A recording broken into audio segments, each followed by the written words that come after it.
My name is Zoe Garcia, and I'm a 30-year-old elementary school teacher from Savannah, Georgia, who thought she knew what love was until the day my world shattered under the blazing sun at a gas station in the middle of nowhere. I was 8 months pregnant, one hand cradling my swollen belly, when my husband Daniel's mocking voice cut through the humid air. "Take a nice walk, Zoe." His mother Jennifer and sister Barbara cackled from the back of their sleek black SUV as it peeled out of the dusty lot, headed for a luxury resort on Tybee Island. I stood frozen, watching their taillights vanish, my heart pounding as the reality sank in. My husband of 3 years had just abandoned me, pregnant and alone, with nothing but the faded sundress clinging to my sweat-soaked skin. The heat was suffocating, the kind of Georgia summer haze that makes your lungs feel heavy. I'd only stepped into the gas station to use the restroom. My bladder wasn't exactly cooperative in my 3rd trimester. Daniel had insisted on this family vacation with his mother and sister, claiming it'd be our last getaway before our daughter arrived. I should have seen the signs. The way he'd made me sit in the back seat so Jennifer could ride up front, their whispered conversations, Barbara's smirks every time I struggled to waddle out of the car. But I trusted him. I always had, ever since we met at a charity gala in Savannah 3 years ago, when his warm smile and easy charm made me believe he was different from his snooty family. I grew up in a modest Savannah neighborhood, raised by my single mom who worked double shifts to keep us afloat. Teaching kids became my way of giving back, pouring love into every crayon drawing and Storytime session. Daniel, a marketing director at Coastal Trust Insurance, came from old Savannah money, his family practically royalty in the city's elite circles. His mother, Jennifer, ran the Caldwell Community Fund, throwing lavish charity events that barely hid her disdain for my simple life. Barbara, his influencer sister, lived for likes and never missed a chance to remind me I didn't belong. Still, Daniel had defended me, at least in the beginning. When I got pregnant, though, something shifted. His patience turned to irritation, his warmth to cold indifference, like I'd become a burden. Now, standing alone in that gas station lot, my hands trembled as I felt my baby girl kick, a reminder she was still with me. The betrayal stung deeper than I could have imagined, but as the sun burned my shoulders, a quiet resolve started to build. This wasn't just about me anymore. My daughter deserved better, and I'd make sure she got it, no matter what it took. The gas station's flickering neon sign felt like the only beacon in that desolate stretch of rural Georgia. My legs wobbled as I stumbled toward the small convenience store, the heat pressing down like a weight on my chest. Inside, the air conditioning hit me like a lifeline, and I nearly collapsed into a plastic chair by the counter. Hank Mitchell, the grizzled owner with kind eyes and a mechanic's calloused hands, was already moving toward me. "You all right, darlin'?" he asked, his voice thick with concern. His wife, Clara, a former nurse with silver hair and a no-nonsense demeanor, appeared from the back, her face hardening as I choked out what had happened. "They just drove off," I whispered, my hand on my belly, feeling my daughter's gentle kicks. "My husband, his family, they left me here." Hank's jaw tightened, and Clara muttered something about no good cowards as she handed me a cold bottle of water and a pack of crackers. "We saw the whole thing," Hank said, pointing to a security camera blinking above the counter. "Got it all on tape, clear as day. What they did ain't right." Clara's eyes blazed. "I'm calling Channel 9. People need to know what kind of folks would abandon a pregnant woman in this heat." I should have felt humiliated, but instead, a strange calm settled over me. Let the world see Daniel's true colors, I thought. Let them see the Caldwells for who they are. Hank and Clara weren't just strangers. They were like the parents I wished I'd had growing up, the kind who stepped up when things got tough. They'd lost a child years ago, Clara later told me, and that pain drove them to treat every lost soul who wandered into their gas station like family. As I sipped the water, my hands stopped shaking, but my mind raced. My phone, my purse, my hospital bag, everything was in Daniel's SUV, speeding toward Tybee Island. Clara sat beside me, her warm hand on mine. "You haven't eaten since breakfast, have you?" she asked, reading my pale face like a book. I shook my head, the weight of the betrayal sinking deeper. This trip was supposed to be a celebration, a final moment of joy before motherhood. Instead, it was a setup, a cruel joke orchestrated by the family I'd tried so hard to please. Hank checked his phone. Rachel Coleman from Channel 9's on her way. She's tough. She'll make sure this story gets out. As I nibbled on a cracker, feeling my baby shift, I realized this wasn't just about surviving the moment. It was about fighting for my daughter's future, and I wasn't alone anymore. The Caldwells thought they'd broken me, but they'd just lit a fire I didn't know I had. As I sat in Hank and Clara's small office, waiting for the news crew, my mind drifted back to how I ended up here, betrayed by the man I thought I'd spend my life with. 3 years ago, I met Daniel Caldwell at a glitzy charity gala in Savannah's historic district, the kind of event I only attended because my principal roped me into volunteering. I was a 27-year-old teacher, pouring my heart into my second graders, still carrying the grit of a childhood spent scraping by with my mom in a cramped apartment. Daniel, with his tailored suit and easy laugh, seemed like a dream, kind, ambitious, different from the polished crowd around him. He worked for Coastal Trust Insurance, a big name in Savannah, and talked about building a life grounded in love, not status. I fell hard, believing he saw me for who I was. We married within a year, despite his family's thinly veiled disapproval. His mother, Jennifer, was Savannah royalty, running the Caldwell Community Fund with an iron grip and a smile that never reached her eyes.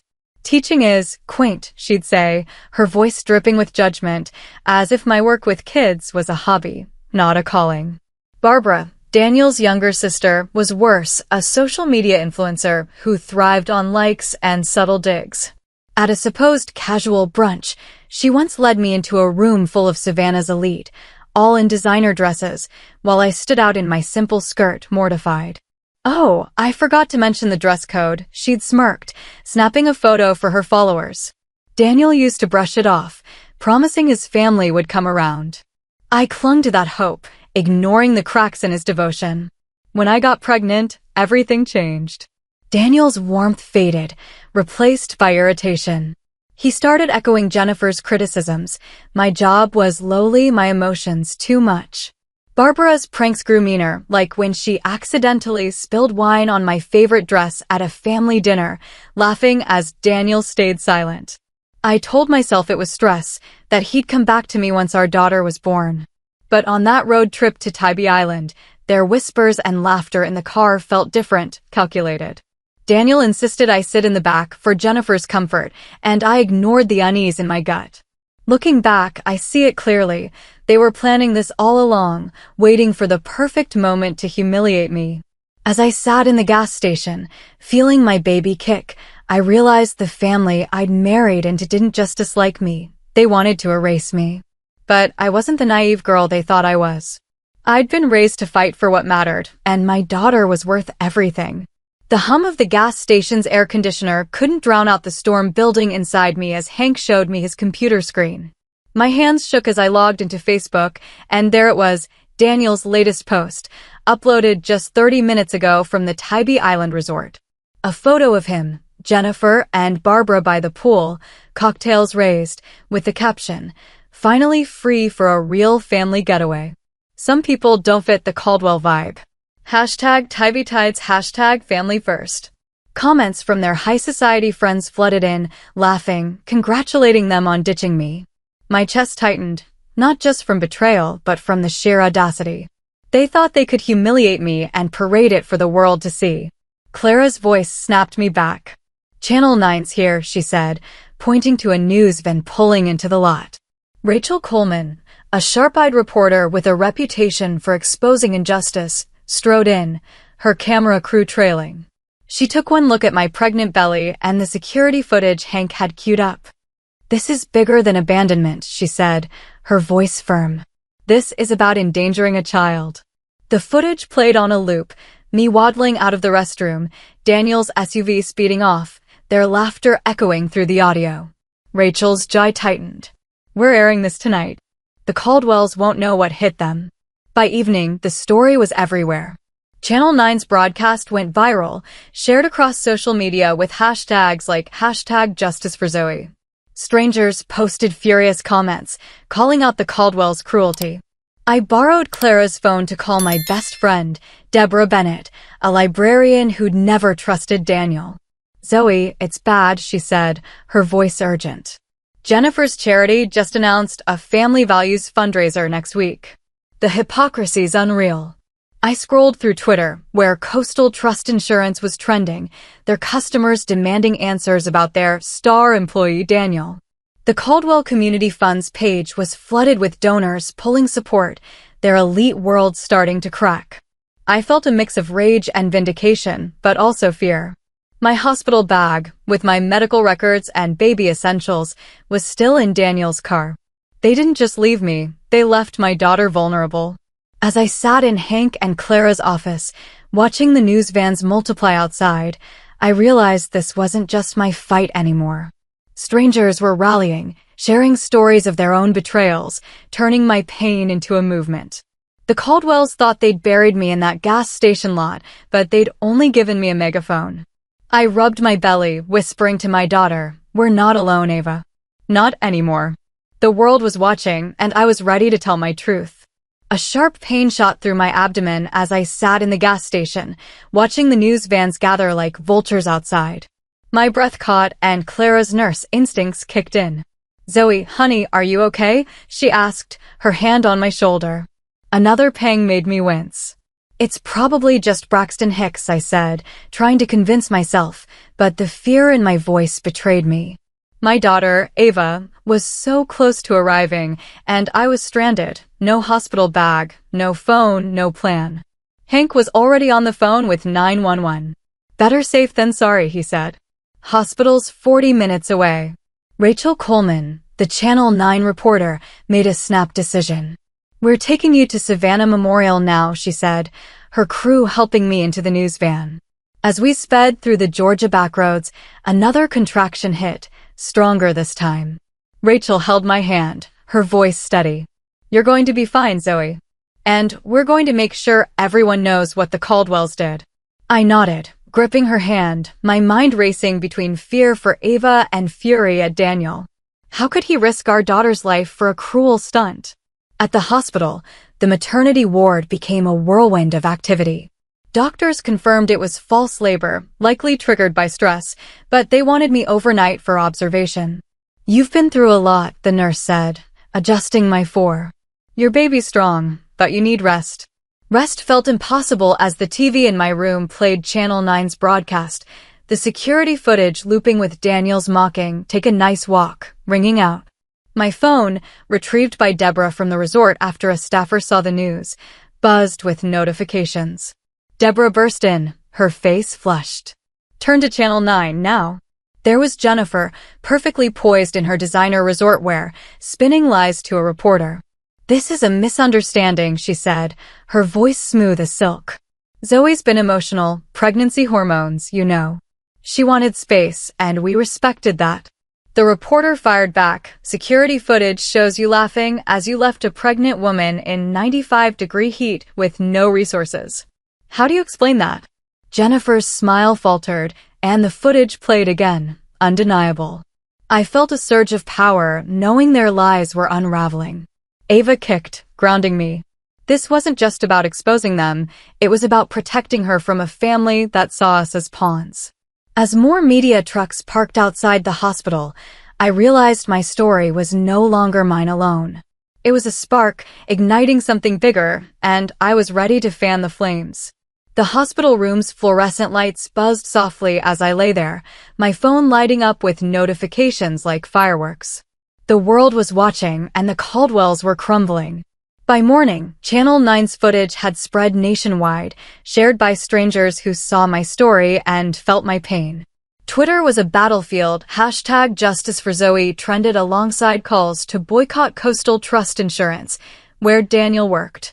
The Caldwell Community Fund's social media pages were drowning in comments, major donors publicly cutting ties with Jennifer's Family Values charity. Even Savannah's elite country club, where the Caldwells held court, revoked their membership, citing conduct unbecoming. Deborah sat by my bed, scrolling through her tablet. Zoe, it's unreal, she said, showing me Daniel's latest post, already deleted but screenshotted by thousands, a smug caption about escaping drama with another poolside photo. The backlash was swift. His colleagues at Coastal Trust posted statements distancing themselves, and their CEO issued a vague, "We're reviewing the situation," press release. Deborah's librarian instincts kicked in, digging deeper. "Look at this," she said, pulling up Jennifer's charity page. A new post announced a fundraiser for Strong Families, posted just hours after they'd left me stranded. The hypocrisy fueled the fire, with commenters calling them out for preaching values they clearly didn't live. I felt a mix of exhaustion and defiance. My hospital bag, still in Daniel's SUV, held Ava's first onesie, my medical records, things they knew I'd need. Their cruelty wasn't just personal, it was reckless, endangering my baby. As I rubbed my belly, Rachel Coleman walked in, her camera crew trailing. "Zoe, your story's gone national," she said, her eyes bright with purpose. "Women are sharing their own stories of betrayal, saying you've given them courage. Want to make a statement?" I hesitated, then sat up straighter. "Yes," I said, my voice steady despite the ache in my chest. "I want people to know what happened, not for pity, but because no one should feel this alone." The interview was raw. I told Rachel how Daniel's warmth had turned cold during my pregnancy, how Jennifer and Barbara orchestrated moments to humiliate me, like leaving me underdressed at their elite events. I talked about the hospital bag, how they'd driven off with it, knowing I was weeks from giving birth. As I spoke, my phone buzzed with messages from strangers, coworkers, even parents of my students, all offering support. The Caldwells thought they could silence me, but their own arrogance had amplified my voice. Ava kicked, strong and steady, and I knew this fight was for her, a promise that her world would be better than the one I'd trusted too long. The hospital room felt like a command center as the world outside buzzed with my story. Deborah handed me her tablet, her face pale. "Zoe, you need to see this." Leaked emails from the Caldwell Community Fund had hit the internet, shared by an anonymous whistleblower. My heart sank as I read them. Jennifer had written to Daniel, calling me a liability and a poor fit for the Caldwell legacy. She'd planned to isolate me, urging Daniel to cut ties before Ava was born. But the real gut punch was Barbara's text to Daniel, uncovered from a hacked group chat. "Once the baby's here, we'll prove she's unfit. Your job and Mom's connections will seal it." They weren't just humiliating me, they were plotting to take my daughter. I felt like I'd been slapped, my breath catching as Ava kicked against my hand. Deborah's eyes blazed. "They thought they could play you like a pawn," she said, her voice shaking with anger. "This is evil." The emails showed Daniel had used his Coastal Trust Insurance email to research custody lawyers specializing in maternal instability cases, documenting every time I'd cried or snapped during my pregnancy to build a case against me. My hands trembled, not from fear, but from a fire igniting inside me. They'd underestimated the girl raised by a single mom who'd fought for everything. Rachel Coleman returned, her expression grim but determined. "Zoe, this changes everything," she said. "This isn't just abandonment, it's a calculated plan." She showed me Coastal Trust's latest statement. They'd suspended Daniel pending an investigation into his misuse of company resources. The internet was erupting, with women sharing stories of similar betrayals, tagging me as their inspiration. I felt a strange mix of grief and power, grief for the love I'd thought I had, power from knowing I wasn't alone. My students' parents sent messages of support, one writing, "Miss Garcia, you're teaching us all how to stand tall." As I spoke to Rachel's camera, I let my emotions spill out. "They didn't just leave me at that gas station," I said, my voice cracking but strong. "They planned to take my daughter, to paint me as unfit because I'm a teacher, not a socialite. But Ava deserves a mother who fights, and I'm fighting for her." The hospital room's TV flickered with breaking news. Savannah's elite were shunning the Caldwells, their charity events canceled, their influence evaporating. I looked at Deborah, who squeezed my hand. "They thought they'd break you," she said. "Instead, you're breaking their world." For the first time, I felt Ava's kicks not as a reminder of vulnerability, but as a promise of strength. The Caldwells had laid a trap, but I was rewriting the story. The hospital room's TV glowed with images of the Caldwell's world collapsing, and I couldn't look away. Coastal Trust Insurance had fired Daniel that morning, their CEO announcing it in a press conference that played on a loop. "We cannot condone behavior that endangers a pregnant woman or abuses company resources," he said, his face stern. An internal audit had uncovered Daniel's history of workplace harassment. Female colleagues had come forward with stories of his intimidation, silenced until my story gave them courage. I felt a pang of guilt for those women, but also pride that my fight had opened the door for theirs. Savannah's elite turned on the Caldwells like a tide. The Tybee Island resort, where Daniel, Jennifer, and Barbara had been lounging, evicted them after guests complained about sharing space with those people from the news. Social media showed grainy footage of Jennifer, her designer sunglasses perched on her head, arguing with resort staff as they were escorted out. The Caldwell Community Fund was hemorrhaging donors. Major sponsors like local banks and law firms issued statements cutting ties, unwilling to be associated with their family values sham. Barbara's influencer account, once flooded with ad deals, was now a ghost town, her followers dropping by the thousands. Deborah sat cross-legged on the hospital chair, refreshing her phone. "Zoe, look at this," she said, showing me a tweet from a Savannah council member. "The Caldwell name is toxic now. Their charity's done." I thought about Jennifer's smug smile at every gala, Barbara's cruel pranks, Daniel's cold indifference. They'd built their empire on image, but one moment of truth had torn it down. I rubbed my belly, feeling Ava's steady kicks, and whispered, "We're free, baby girl." The hospital staff, who'd been sneaking in with encouraging smiles, brought me a tray of fruit, one nurse whispering, "You're a hero, Zoe." Rachel Coleman stopped by with more news. "The country club just banned the Caldwells," she said, her eyes gleaming. "And Coastal Trust is cooperating with a state investigation into Daniel's conduct." My phone buzzed with a message from an unknown number, Daniel's assistant, Jessica Lane. "I saved dashcam footage from his company car," she wrote. "They planned this for weeks. I'm done staying quiet." My heart raced. This wasn't just about public shame anymore, it was evidence of something darker. I looked out the window at the media trucks, their lights cutting through the dusk. The Caldwells had thought they were untouchable, but their own cruelty had built the cage now closing around them. For the first time in months, I felt lighter, like I could breathe again. Ava and I weren't just surviving, we were rewriting our future, and the world was watching. The hospital room felt smaller as Jessica Lane, Daniel's former assistant, sat beside my bed, clutching a thick folder. Her hands shook, her voice barely above a whisper. "Zoe, I couldn't stay silent anymore," she said, spreading documents across the blanket. Insurance policies, trust fund papers, and financial statements painted a chilling picture.